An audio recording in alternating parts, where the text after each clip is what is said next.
alaikum. Assalamu alaikum. I hope everyone enjoyed your lunch and are fresh and ready for our next session.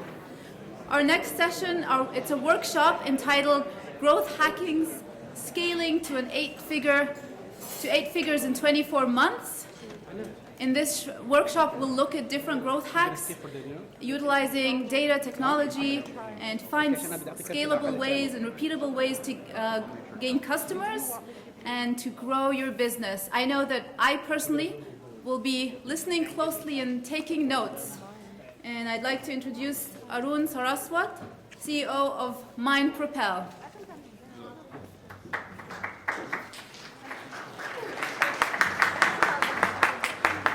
Assalamu alaikum warahmatullah. You can keep clapping, it's okay. Alhamdulillah. I've just got you all on Facebook Live. Everyone just say salam to all the crowd out there. Okay, that was very weak. Guys, say salam to there's like at least 5 people watching. It's after lunch. All right, I'm gonna market you guys more, inshallah. We're gonna make this at least 250 people next year, inshallah, right? All right, cool. Alhamdulillah. Assalamu alaikum warahmatullah. My name is Arun Saraswat, as you guys know. A'udhu billahi minash shaitanir rajeem. Bismillahir rahmanir rahim. Alhamdulillahi rabbil alameen. Wassalatu wassalam ala sayyidina mursaleen Muhammadan abduhu wa rasuluhu sallallahu alayhi wa sallam. Okay, just a quick show of hands, guys. Who's from the tri-state area? Okay. And who's from outside the tri-state? Nice. Who's outside the country? Awesome. All right, let's give these people a round of applause. Thank you for coming out. I got the after lunch session, so there's going to be challenges with that. Everyone do me a favor. If you can just stand up. Do not say salam to one another. Very low. All right, I want you guys to stretch your arms up as much as you can. Go as high as you can, guys. Okay, awesome. Now I want you to go 10% higher. Very good. Okay, everyone can sit down, inshallah. It's a quick exercise just to show you don't limit yourself. And we said, stretch as high as you can. You're able to go 10% higher. If I ask you to go for another 20%, you got on your tiptoes, stand on the tables. Everything that you're talking about when it comes to business or any limitation, it's really between your 2 ears. If you want to achieve something, inshallah, there's always that next level that you can achieve for. Okay, so growth hacking 6 to 8 figures. Alhamdulillah, Saad invited me out here. I don't want to go through my intro and stuff like that. If you just catch me on Facebook or just catch me during lunch or dinner or whatever, I'll be more than happy to talk about my background and things like that. But alhamdulillah, we run one of the things that I do is run an event called the Muslim Mastermind. We had a couple of these in one in Dallas and one in Toronto. The next one's going to be in London in a couple of weeks.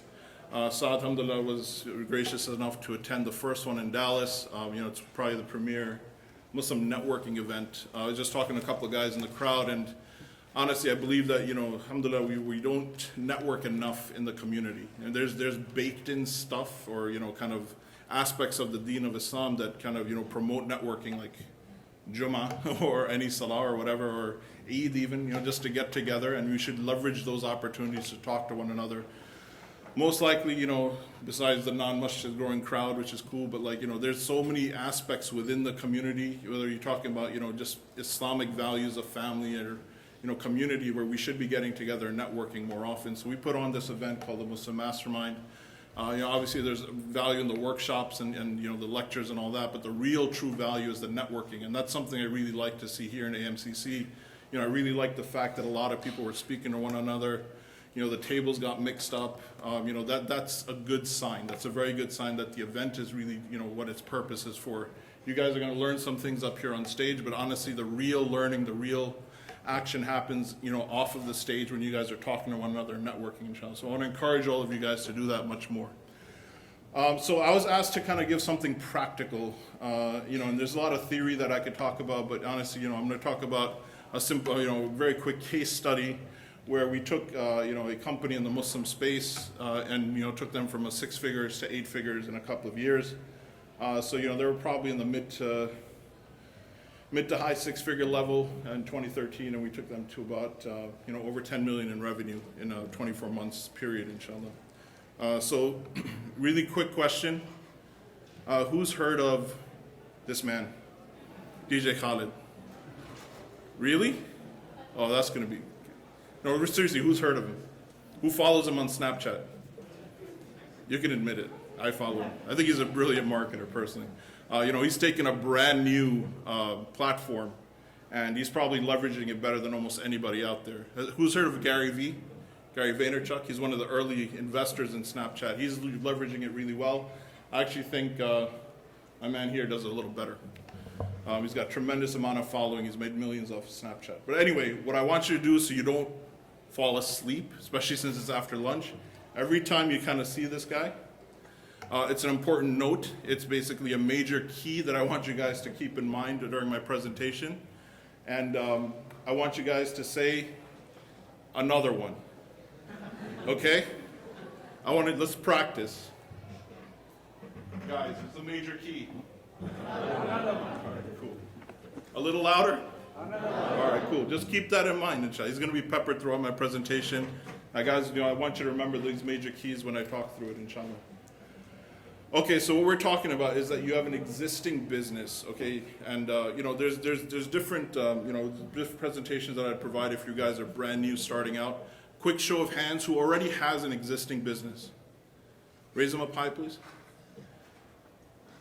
Okay, and how many are producing about, six figures, which means between 8,300 and 83,000 a month in revenue? Okay, everybody else can leave. This is not relevant. No, I'm just kidding. All right, there's going to be lessons for everybody here, inshallah. Don't worry about it. Okay, but yeah, so basically what we want to do is take it from, if you have an existing six-figure business, you have a current revenue stream that's decent, and you want to basically grow that as fast as possible, as quickly as possible, to 8 figures, right? How do you actually do that? What are the methodologies? I'm not going to go through everything, but basically what I'm going to assume is you're producing 8,300 to 83,000 a month, and you have an existing list. It could be an email list, social media following, but you have a list of existing customers and followers that are following your brand and company, and we can leverage that list, okay? So I'm going to do a quick case study. I joined Bayyinah, when they launched Bayyinah TV, which is basically a digital video on demand platform delivering Arabic and Quranic education. How many people have a subscription to Bayyinah TV?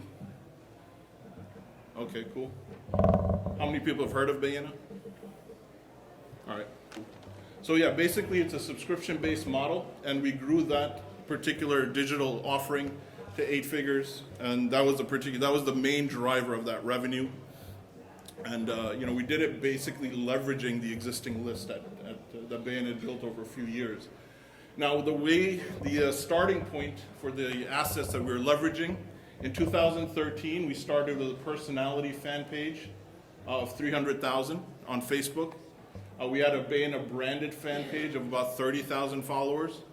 The product fan page, which is basically Bayyinah TV's fan page itself, had 0. It was a new product. The digital product revenue that Bayyinah was producing at the time was about 300K, so 6-figure business in digital products. And an existing email list of 25,000, okay? And 4 employees. So that was the beginning point in 2013. When I left in 2015, the personality fan page, we had grown to about 1.7 million. The actual branded fan page, we grew up to about 237,000. The product page, which is actually the digital services page, grew about to 205,000. And the digital revenue, or the revenue from that particular digital product, was about 10 million. And the email list, we grew from 25,000 to 320,000.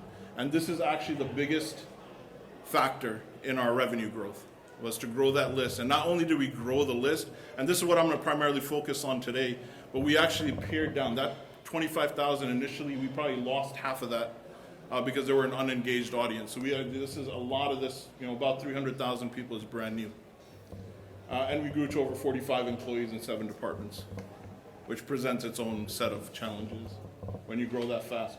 So basically the case study is this, how did we achieve that? And obviously I'm not going to go through all of this today.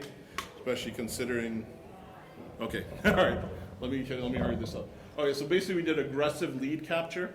I'm gonna give you guys a chance for Q&A. If you don't get to ask your questions here or whatever, just catch me. I'm here till tomorrow morning, inshallah, before I head back to Dallas. If you have any questions, anything, just feel free to stop me, okay? After the presentation. All right, so basically we did aggressive lead capture, then that's obviously what led to the huge growth in social media presence as well as the email list growth. We focused heavily on social media and we decided on 2 particular mediums to grow in. Now, this is something that you guys are gonna have to decide in your business. I don't believe you can grow on all social channels all the time, and it's really ineffective. I think you should focus on 1, maybe 2 if you have the staff or the expertise to handle it. Focus on that and grow your presence there. Every single social channel out there has its pros and cons, but I can guarantee you almost every business can benefit from growth on any single channel. So don't worry if you're missing the latest thing. If you don't know how to snap, that's okay. If you don't know how to leverage, YouTube, ads, that's fine. Pick one and go with it. Okay, if you have a limited amount of resources, pick one and go with it. It's gonna absolutely help your brand and product and company, inshallah. Investments into Facebook PPC, we focused heavily into pay-per-click ads on Facebook. And this is our premier, pay-per-click platform. Again, there's tons of pay-per-click platforms out there. There's AdSense, there's Facebook, there's all sorts of, PPC. Again, we chose one and chose to deep dive into that one, and it had tremendous ROI for us.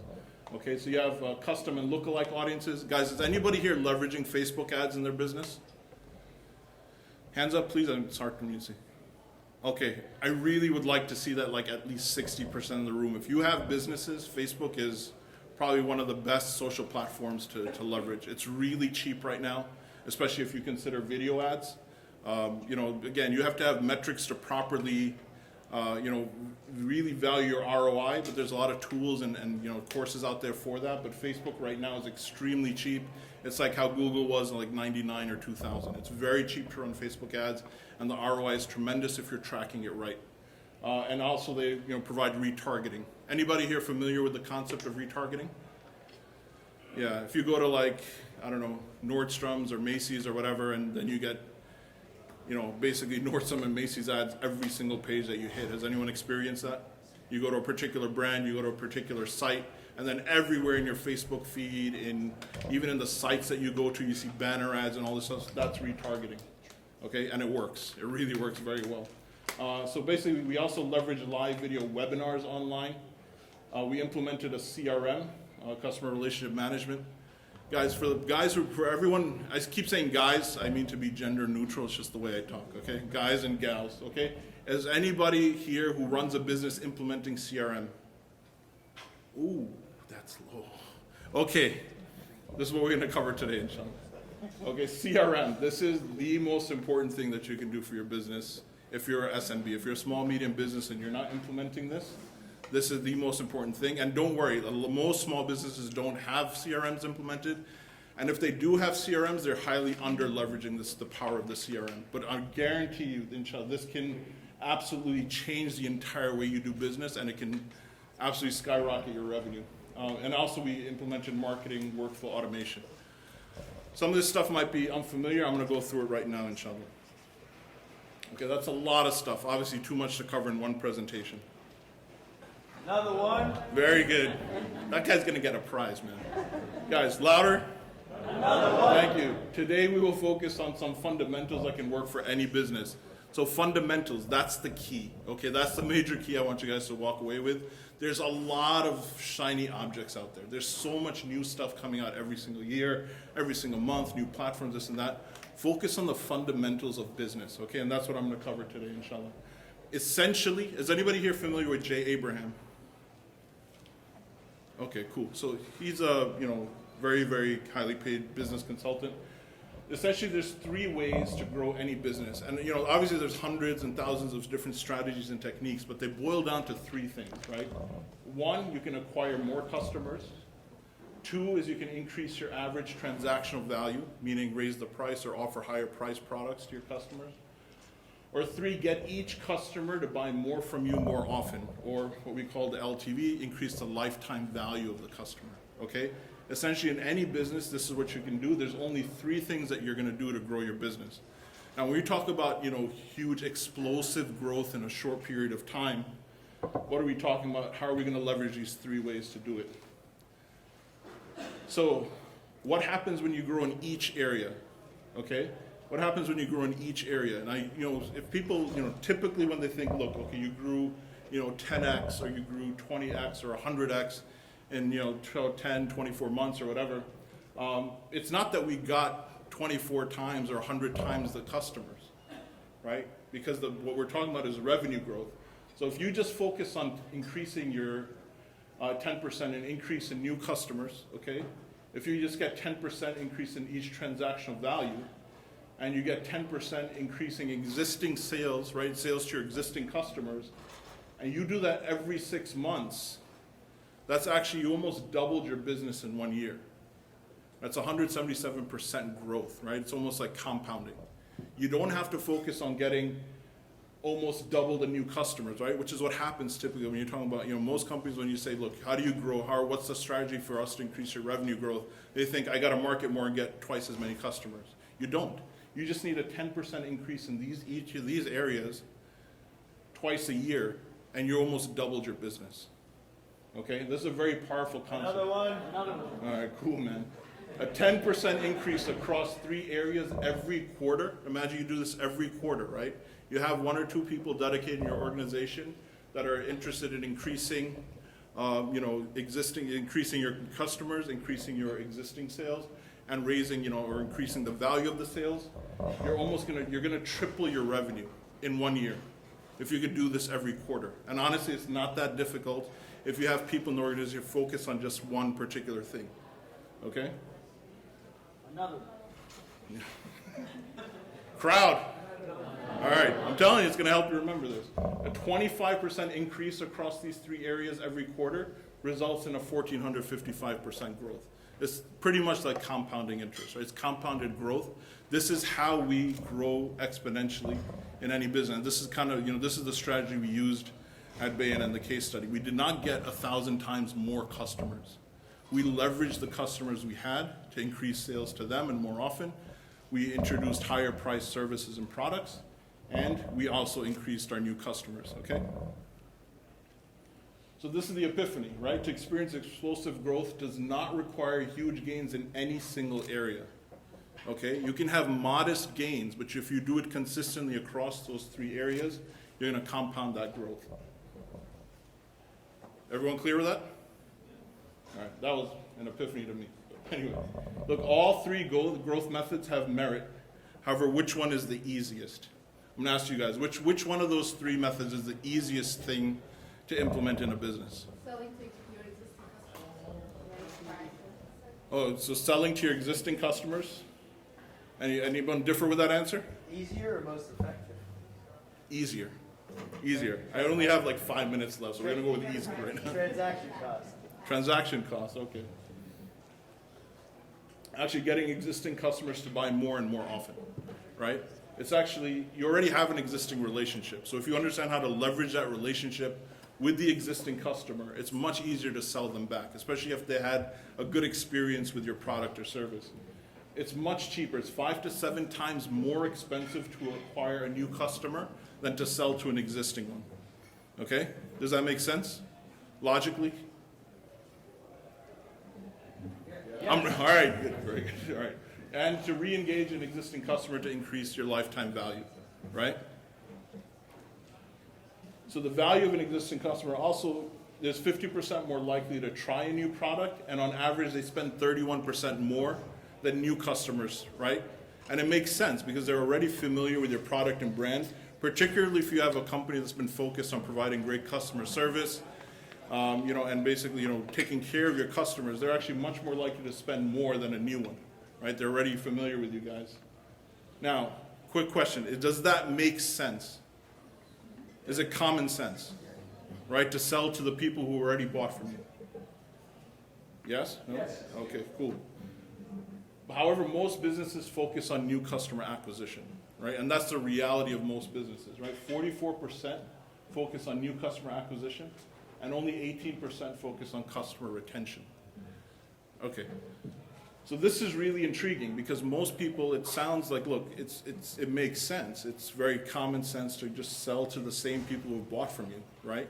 But when you talk about growth to most companies, especially SMBs, especially small and medium businesses, they don't focus on that. When you ask them, look, how are you going to grow your business? They immediately think about acquiring new customers. How am I going to get more customers, right? Rather than selling to my existing ones. And that's basically what I want to focus on today.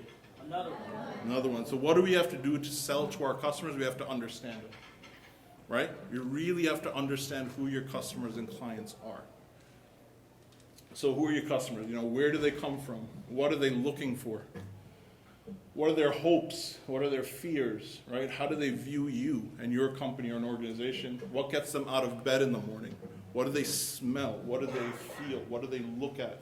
I mean, when we create a customer avatar for the companies that we consult with, we basically create an avatar, okay? And that avatar really, you kind of get really deep into the psychology of that avatar. And you can have multiple avatars for different products and services, but the more you understand your customer, the easier it is to sell to them. How are you going to find out all of this information, right? How are you going to find out all of that information that we talked about? You can do it in a complicated way. You can check out your Google Analytics, which most people have no idea how to use. You can look at social media metrics. You can look at demographic and psychographic data providers. You can give them lists of your customers. They're going to give you back lists and lists of data that they get and gather from different demographic and psychographic data points. Or you can do something simple, which is ask them. Okay? Who wants to do the complicated way? Who wants to do the simple way? All right, cool. We're going to do it simple. I recommend this book. Has anybody heard of this book by Ryan Levesque? Ask.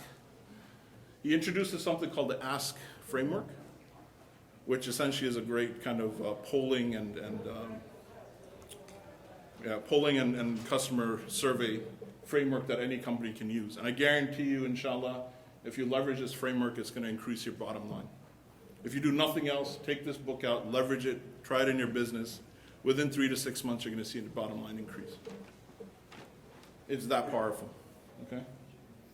So practically, how do we begin, right? And this is why I was asked to come up here to give you guys practical tips. I'm just going to speed it up a little bit to give you guys a little bit of Q&A. But basically, you want to organize your existing customer data, which means you're going to implement a CRM tool. So you remember that list we talked about in the beginning? If you're a 6-figure business, you should have a list, right? Whether it's a social media list, email list, or whatever that is. This is where we're gonna leverage that thing, okay? And the first thing we need to do is segment and categorize that list, right? So what I've found, again, is most SMBs that I deal with, they may have a list of customers. They may even have implemented a CRM tool, and there's a whole range of them. Something I've covered here, but there's Marketo, Salesforce, MailChimp can be considered one, Microsoft Dynamics, Infusionsoft, Zoho CRM, which is a free solution. Most businesses, especially SMBs, treat this thing like a contact database, right? They're just basically a dump of all my contacts and leads and things like that. However, that's not segmented, right? And that's where the power of the CRM comes in. You have to segment that list. So the very first thing that I did when I got into Bayyinah TV was actually implement Infusionsoft, otherwise known as Confusionsoft, because it's kind of complicated, okay? But has anybody used Infusionsoft here? What was your experience? Yeah, it's a slight learning curve of like 6 years or whatever, but honestly though, if you can get somebody who's good at this, it'll absolutely transform it. Did it transform your business? All right, I didn't plant you in the crowd, right? Okay, I'm not an affiliate for Infusionsoft either. It is kind of hard to learn, but it's a good solution for SMBs, right? It's not super expensive, and it has a very robust email marketing automation workflow tool. And like I said, it's a bit of a learning curve. But again, if you go back, you can really choose any one of these. And MailChimp is probably the simplest one to implement. It really doesn't matter as long as you can segment that list and market specific marketing messages to each of those segments. That's really the crux of it and the core of it, which we'll cover shortly. So like I said, it's robust email marketing, It's robust email marketing and what we call a workflow, right? So basically we want to implement marketing workflow. So what is that exactly? Marketing workflows are marketing communications that are determined by decision points along a path. Okay, that sounds kind of complicated. What does that mean? It means that you can basically segment your list based on decisions that they're making in your marketing funnel. Okay? Is anyone confused by that statement? Anybody want clarification on that? Give an example. Here's an example. Okay, so that was not a setup. All right, so basically you have, these are your input sources, and you're putting them into this thing, which is a diagram of a marketing workflow, depending on the decisions that they make. So if they open this particular email communication or they don't open it, they're going to go into a different path. If they purchase the product or they don't purchase the product, they're going to go into a different path. And what happens is, and this is all, basically you set it up so that it's automated. If you're a very small organization, honestly, you can do this manually, right? But what happens is, basically you get to tailor your marketing messages to specifically, what that particular audience or segment, is going to be conducive to, right? That's the power of this, right? In order to tailor the marketing message to the correct type of customer, okay? Generic messages are a death knell to many businesses. Has anybody signed up for a newsletter or, signed up to any product or service where they give you like a free ebook or a free report or whatever, and then they just bombard you with like generic stuff that you care nothing about, and it makes you angry every time you see them in your inbox? I know Atif's an angry man because of this. Anybody else? Is anybody doing this in their business right now? Stop it, okay. Basically, customers hate that, okay? They hate getting generic stuff that really means nothing to them, right? If they opted in for a particular, let's say we call it an ethical bribe or a free giveaway, a free ebook, a free report, that they're actually interested in, your entire marketing flow, your entire flow and your entire messaging and communication to that customer should be about what they downloaded and what they're interested in. Right? And again, if you don't know, get a survey, get another mechanism to ask them what they're interested in. And they're gonna love you. And we had raving fans. Why? Because you're giving them something they're interested in, right? If I'm a college student, 20 years old, not married, worried about my exams, I don't want to hear about a parenting course. That parenting course has, unless you're a parent at 20, so, okay. But again, you don't want to hear about advancing mid-career, right? I want to talk about something that's relevant to me. If I'm, if I'm a retiree, I don't want to hear about, getting through my college classes and succeeding on my first job interview, right? That generic type of messaging is what kills interaction and marketing to your segments, right? So basically, you're only going to get, and the other thing people hate is getting only sent promotions and offers and getting junk emails, okay? Has anybody signed up to a list where they only market to you when they have something to sell you? Okay. Another one. All right, the money is in the list, the fortune is in the follow-up. Has anybody heard that term, the fortune is in the follow-up? Okay, the fortune means that, look, if you can segment your list and target that list appropriately with messaging that relates to them, gives them value, okay, that's the key term, it gives them value, not just sells to them, not just promotes to them, you're gonna make a fortune, inshallah, right? And that's the key, that's how we increase it, okay? All right, provide value to your list. These are these are people, not just email addresses, okay? There's actually people behind those things. They have feelings, they have cares, they have worries, they have dreams, they have hopes, right? Market to them. Understand who they are, right? And provide value to them, okay? Don't think of them as numbers or email addresses. They're actually people behind there. And if you segment your list properly, understand where the workflow is, understand where they make their decision points in your flow, you can absolutely, give them tremendous value. 2 minutes. All right. Anyways, value of pitch. Quickly, basically, guys, who here? All right, so basically, look, what I want you guys to kind of implement when you go into follow-up sequence or marketing sequence is you provide value, then offer. So for every, communication that you're sending out to your list, 3 of those communications should be a value proposition and one should be an offer or sale, etc. Don't just keep shooting sales and offers to your thing. Excuse me, to your list. Okay? We have things in a lot of our companies that I deal with where we actually implement 52-week nurture sequences. All right, we want to email them once a week for a year. And honestly, some of those customers may take 1 year to make a decision, but you want to be in with them, right? Do not be generic with your marketing. You want to have an indoctrination series for new leads, segmented messages for products and service launches. Basically, you want to establish yourself as an authority in your space, which is done through education-based marketing. You must have multiple touch points with your prospective customers. Now, I'm just going to rush through this. You can ask your questions in Q&A. But essentially, it takes 6 to 8. This is another one. All right. It takes 6 to 8 touches to generate a viable sales lead. But the reality is only 44% of salespeople give up after one follow-up. It actually takes 6, and 80% of sales require over 5 follow-ups. So you have to follow up with your customers. You have to follow up with your prospective clients. Is anybody familiar with this pyramid here? Okay, basically this pyramid is about, the sales pyramid. 3% of your potential customers are ready to buy now. 6 to 7% will actually, open and consider it. 30% are not thinking about it. 30% don't think they're interested, and 30% know that they're not interested. They're never gonna buy from you anyway. Okay? Where do you think most businesses focus all of their ads and marketing? I shout it out. Where in this pyramid do you think most businesses focus on? Right here. And maybe here. Right? So and this, you can find this in The Ultimate Sales Machine by Chet Holmes. Anybody familiar with this book? It's a little old and a little bit dated, but it's actually got very, very good core concepts. One of which is the sales pyramid.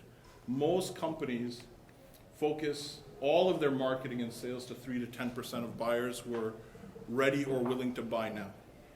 And they completely ignore the rest of the 90%. Right? Focus on that other 60 to 70% in that pyramid, and you're going to get a fortune, inshallah. That's how you get that explosive growth. Oh my God, that's so weak. Loud, please. All right, you're awake. Okay, guys, so this is the walkaway points really quick. It's easier to sell to existing customers. What you need to do is you need to implement, and not just implement, but leverage a CRM, right? You really take, good use of it, make use of it. Send one of your employees to training.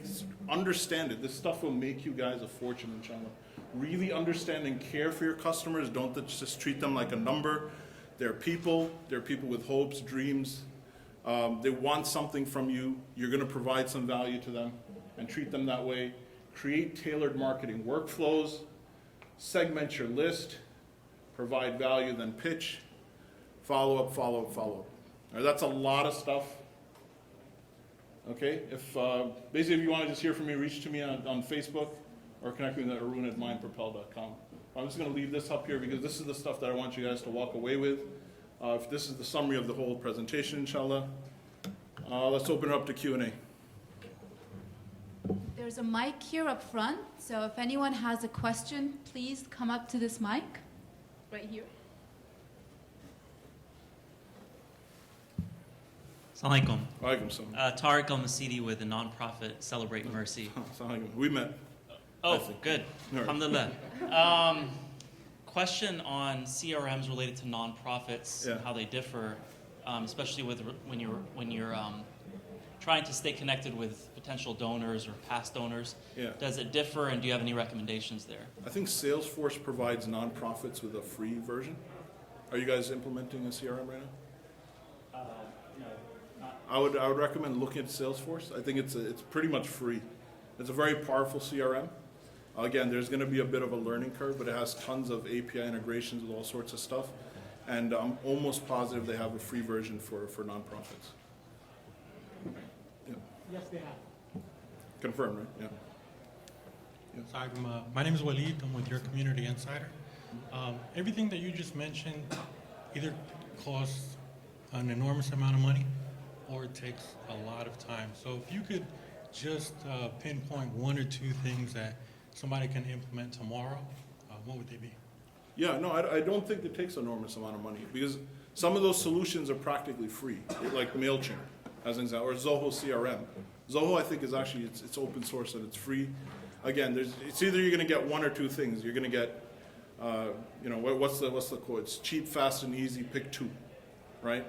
If it's expensive, then you can get fast and easy. If it's cheap, you can't get, if it's cheap and fast to implement, it's not going to be easy, right? So, if you want to get a budget price CRM, Zoho CRM is a solution. If you're nonprofit, Salesforce is a good solution. If you're any sort of SMB, MailChimp, even though it's not a true CRM, does serve well enough to allow you to segment your list and market to them.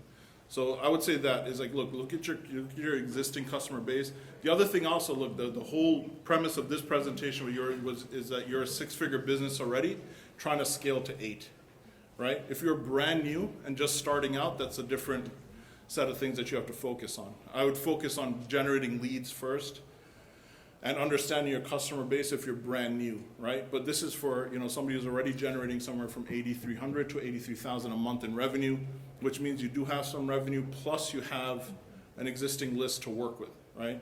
But regardless of that, budget shouldn't be a big problem because you can implement one of those free or close to free CRMs, and you can take the time and understand your customer. That's going to help you in the long run anyway, Sean. My name is Arshi, and I want to touch on your answer basically for this question, which was, if you're a small business, at what point do you think it makes more sense to, one, add a team member who can do stuff like this, and two, at what point, is there a point before the 8,300 revenue point that you think it makes sense to add this so that you can scale more quickly? Okay, good question. If you're a solopreneur, right, and you want to implement CRM, I would actually say it's one of your first kind of tasks that you want to do is start growing your list. I mean, we've grown. I run an Amazon private label business in skincare and kitchen dining products with my sister, and we grew that to over $1 million in revenue in less than a year or so, or just over a year actually.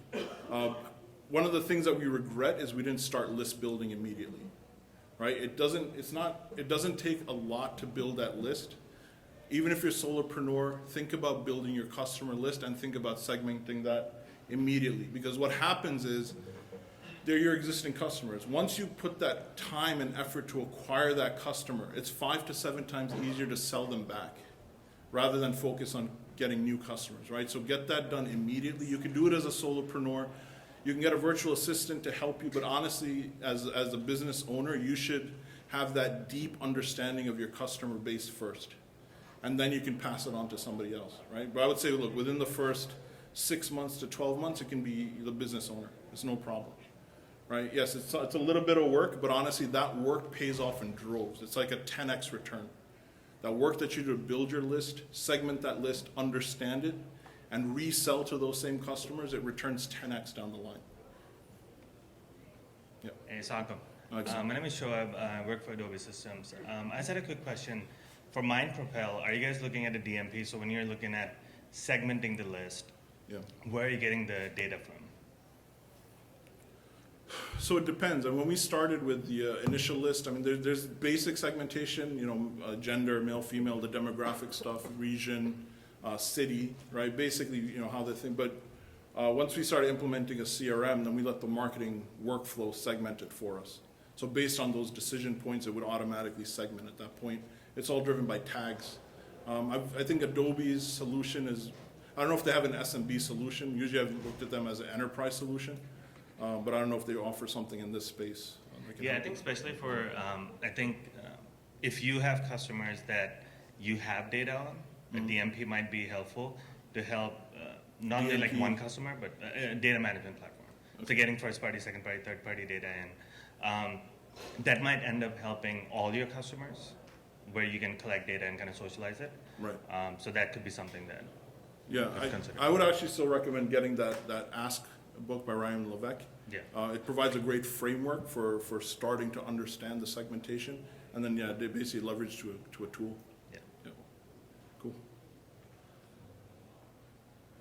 Guys, any other questions?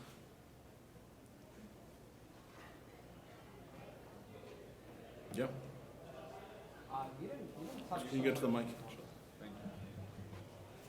You didn't touch a lot on SEO and high bounce rates. So a lot of times you'll see people come to your website, you have a brilliant website, they like the product, but it's a high bounce rate. You know, they're not going beyond that. So how did you kind of conquer that front? And that's a whole other set of, I mean, the first thing is if you got to understand your analytics really well, which I actually contend that most people don't, right? Even if you determine it's a high bounce rate, you got to deep dive into that data. You know, one thing with Google, especially analytics, is that they give you a ton of information. I know one person, Dimitris Skidis. He's from Greece. He's going to be at the next Muslim Mastermind in London, by the way. And he knows how to deep dive into that data really well. I know him personally, but there aren't many people. If you can, get one of your staff to really understand analytics, or you can too. But really, for the sake of this thing, for this presentation, there's also, I didn't touch on the social growth. I didn't touch on all that other stuff. I mean, there's so many avenues to take. Honestly, for most business people, it's overwhelmed, right? They get overwhelmed with this stuff, especially if you're a solopreneur, you're a 2-man, 3-man, or woman shop, right? It's very difficult to try to work on multi-channels at the same time, where you're just trying to focus on your product or service, make it the greatest thing ever. All the marketing stuff is it's really crazy to keep track of, right? So my recommendation, if you pick one or two things to really focus on, which bring you the highest returns. There is some basic level of analytics that you're going to want to know. There's some basic level of SEO that you want to know. But for my money, if I were to deep dive into anything and take the time, budget, and effort to really deep dive into it, it'd be understanding my customer and how to remarket to that existing customer base, right? But yeah, the world's open. I mean, there's so many things you could do, inshallah. Yeah. Assalamu alaikum, Rehan with the Nonprofit Center Trust Foundation. My question is, if you already have data using, for example, MailChimp, we were initially approaching it as just a list, an email server, as you said, but now that after this presentation we want to go back and segment, my question is first, is there a mechanism in place to go back and segment current list? And do you recommend doing that, if so, or just starting fresh and segmenting? How big is the list? A couple hundred, probably less than 1,000.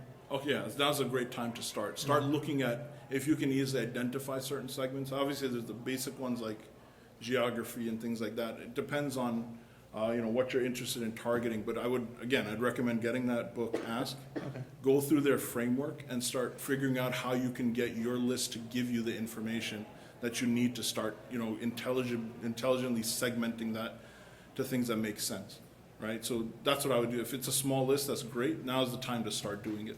So you can look at, again, I don't know if you do campaigns based on city or based on geography or times of year or anything else, but you got to kind of understand where that list sits vis-a-vis your business model, and then, start doing something, that from your own intuition on that list, and then start implementing a framework where you could survey and get that list, inshallah, and get them to give you that information. All right, I'm getting a sign that I need to get off the stage. Keep this guy in mind. Follow him on Snapchat. He's actually a brilliant marketer for all his eccentricity. Jazakallah khair. Assalamu alaikum.